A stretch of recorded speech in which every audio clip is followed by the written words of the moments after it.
lewat jam 12 malam. Yogyakarta, kota pelajar yang dikenal ramah dan bersahabat, menyimpan sebuah cerita kelam di balik tembok kos tua yang terletak di daerah Kaliurang KM 7. Dulu, kos itu dikenal sebagai tempat tinggal para mahasiswa rantau.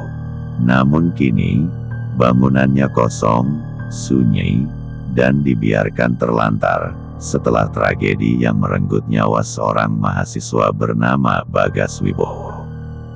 Bagas adalah mahasiswa semester akhir jurusan teknik sipil. Pintar, pendiam, dan jarang bersosialisasi. Setelah pandemi, ia mulai berubah.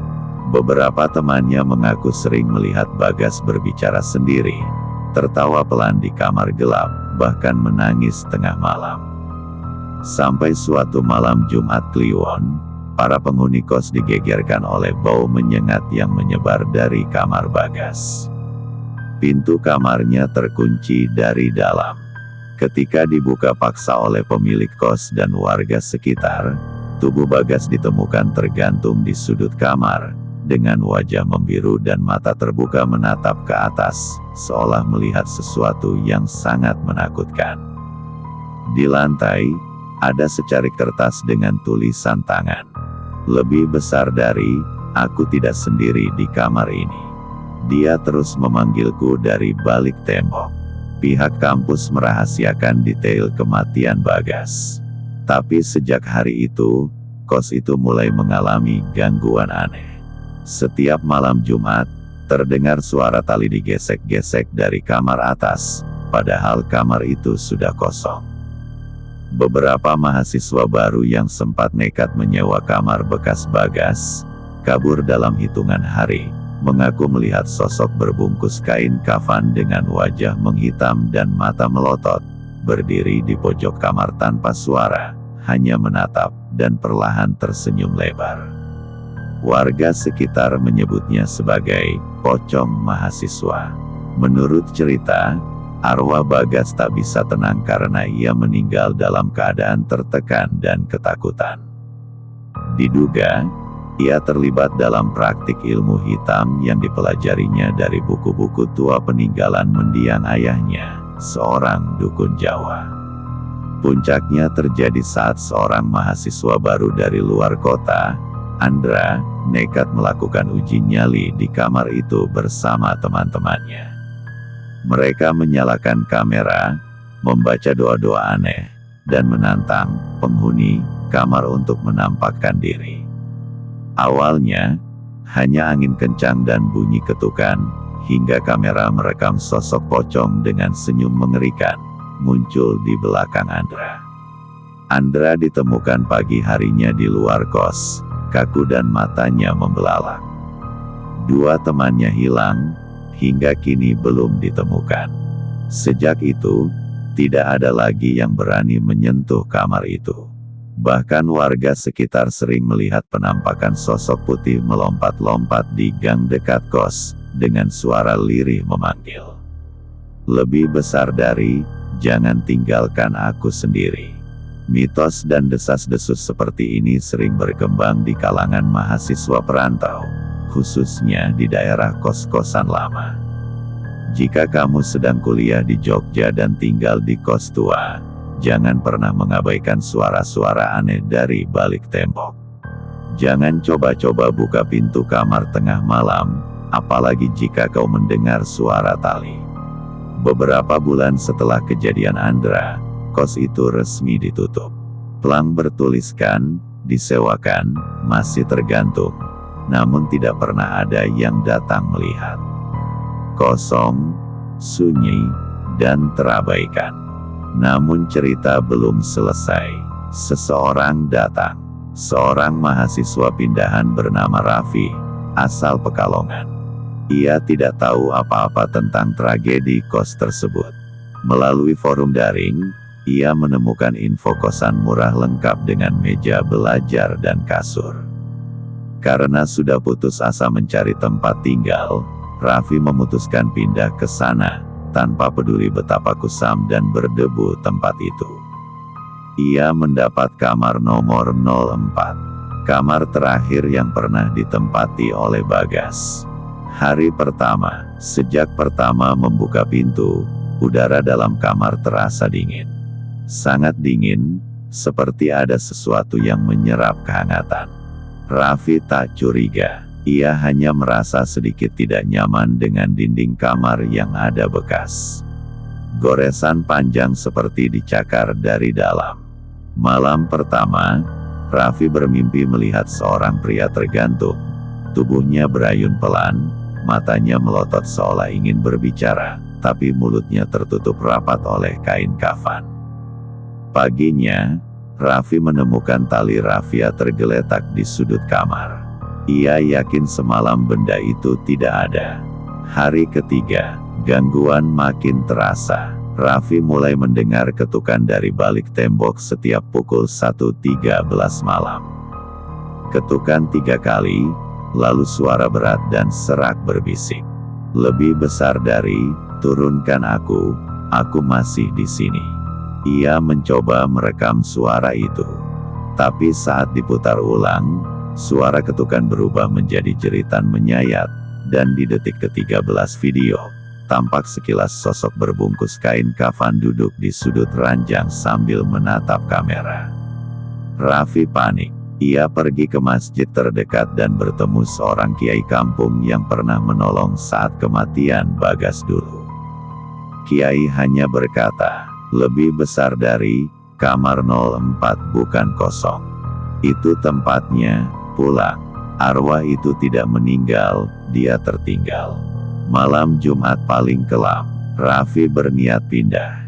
Tapi sebelum sempat keluar, hujan deras mengguyur malam itu. Listrik padam. Pukul 1.13 terdengar ketukan. Bukan dari tembok, tapi dari dalam lemari. Pelan, tapi konsisten. Raffi membuka lemari. Kosong. Namun, saat ia menutup kembali, di cermin kecil yang menempel di pintu lemari, terlihat sosok pocong dengan wajah Bagas, membusuk, senyum lebar penuh darah, dan mata hitam menganga. Lampu mendadak menyala, tapi kamar sudah tidak lagi sama. Dinding dipenuhi coretan dengan tulisan yang sama berulang kali. Lebih besar dari aku belum selesai. Aku belum selesai. Aku belum selesai. Dan di ranjang tempat Raffi berbaring, kini terbujur 2 tubuh, terbungkus kafan, salah satunya belum dijahit sempurna, dan masih bergerak pelan, seolah mencoba duduk. Keesokan paginya, warga menemukan kamar 04 terkunci dari dalam. Saat didobrak, kamar itu kosong. Tidak ada Raffi, tidak ada siapapun, tapi ranjangnya basah, seperti habis digunakan, dan di atasnya ada kain kafan lusuh yang berbau amis. Pemilik kos akhirnya merobohkan bangunan tersebut. Tapi warga bersumpah, di tanah bekas kos itu, mereka masih melihat sosok putih melompat pelan di malam Jumat, dan mendengar suara lirih dari dalam tanah. Lebih besar dari, tolong aku masih di sini. Cerita ini bisa berlanjut lebih dalam lagi, dengan teror yang menyebar ke kampus, ke teman-teman yang pernah mengenal Bagas, hingga ke misteri buku terlarang yang ia baca sebelum bunuh diri.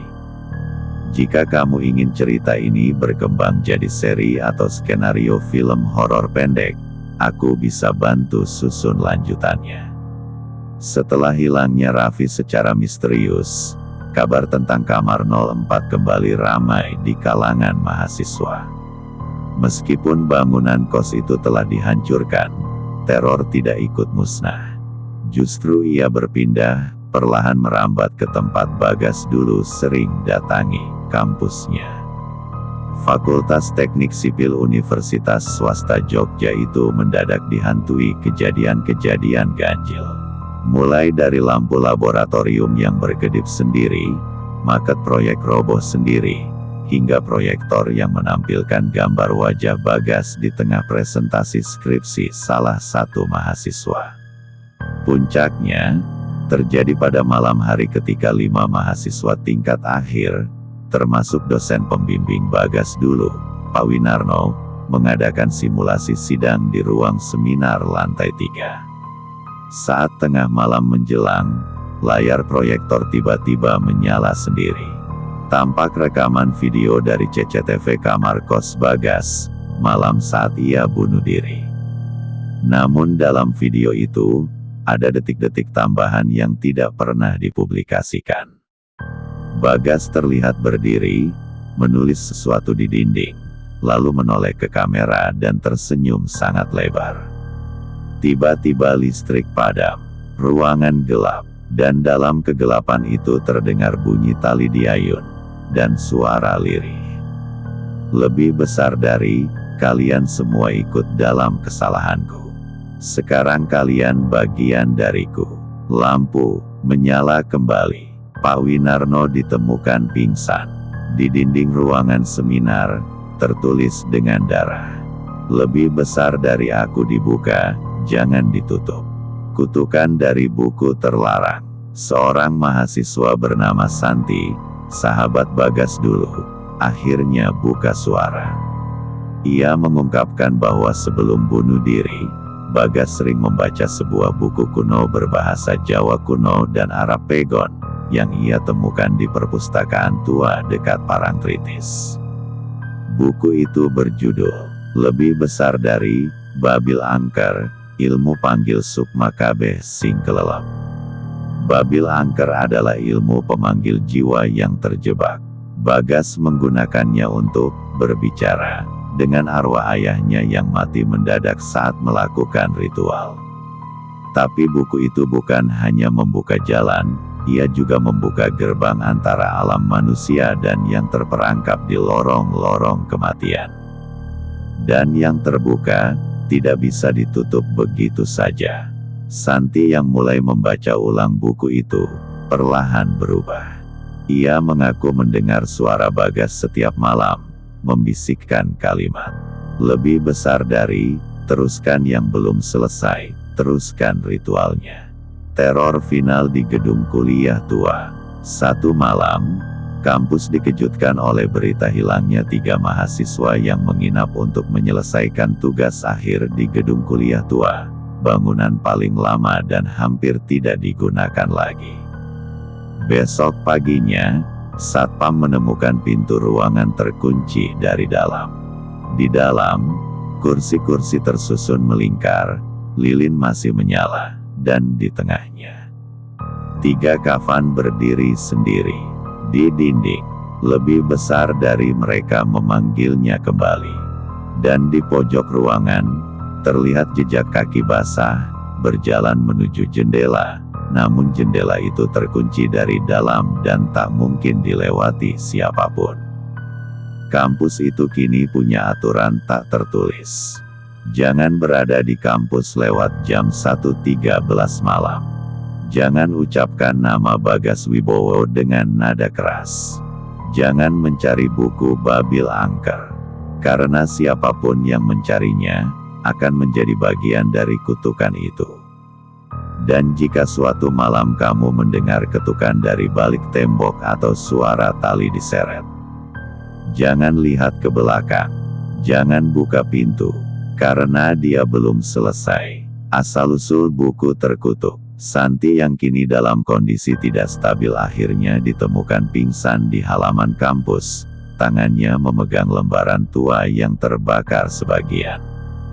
Saat ditelusuri, itu adalah bagian dari buku terkutuk, Babil Angker, buku pemanggil arwah yang ditulis ratusan tahun lalu oleh seorang tokoh ilmu hitam dari Keraton Mataram bernama Ki Wangsa Jati, seorang dukun sakti yang dikenal pernah menghidupkan jasad manusia untuk berbicara dengan roh dari alam kematian. Buku itu hilang selama puluhan tahun, hingga akhirnya muncul kembali dan ditemukan oleh ayah Bagas, lalu diwariskan padanya. Yang mengejutkan, buku itu bukan hanya sekadar ritual pemanggil arwah. Ia memiliki tahapan gerbang, lebih besar dari gerbang pertama, pemanggilan. Gerbang kedua, penyerapan jiwa. Gerbang ketiga, perpindahan sukma. Bagas, saat melakukan ritual bunuh diri, telah membuka gerbang pertama. Raffi, tanpa sadar, menjadi medium untuk gerbang kedua. Dan kini, gerbang ketiga sedang terbuka perlahan, tidak hanya bagi satu orang, tapi bagi siapa saja yang pernah bersentuhan dengan Bagas, buku itu, atau tempat kejadian. Kampus menjadi titik tengah. Setiap malam Jumat, ruang kuliah Fakultas Teknik kini terasa seperti ruang lain. Mahasiswa yang begadang mulai melaporkan. Bayangan putih berdiri di ujung lorong, tidak bergerak. Cermin di kamar mandi memantulkan ruangan yang berbeda, seolah berada di dalam liang kubur. Laptop mengetik sendiri, Bagas masih ada. Suara azan yang dibalik, terdengar dari speaker kampus, hanya saat tengah malam. Para dosen mulai menghilang satu demi satu. Pak Winarno ditemukan mengurung diri di rumah. Seluruh tembok rumahnya dicoret tulisan, "Jangan tolak dia," berkali-kali. Saat ditemukan, ia menggumam pelan.